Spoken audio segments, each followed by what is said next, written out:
Aku saja je cakap nak berhenti buat sweet dara. Menangis kau.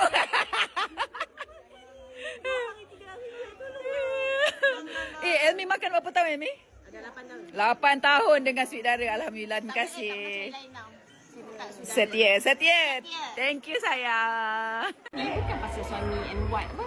Husband and wife. Tapi? Diri perempuan. Diri perempuan kena jaga, kena wangi. Betul. Energi kita. Orang kita sakit, orang tak tanggung tau. Betul. Kita sakit, orang tak bagi ubat kat kita. Betul. Kalau tak makan sweet dara, nanti bawah bau? Belacan. Bau belacan, bau ikan busuk. Bau kanan kat masin. Bau ikan masin tak lalu jangan tanya kenapa kalau lelaki makan luar, betul tak? Yes. Ini adalah pengikat saya sampai 5 orang lah. Alhamdulillah. 5 yang ada, yang tak ada 3 masuk 8. 8 anak sweet dara. Syukur alhamdulillah.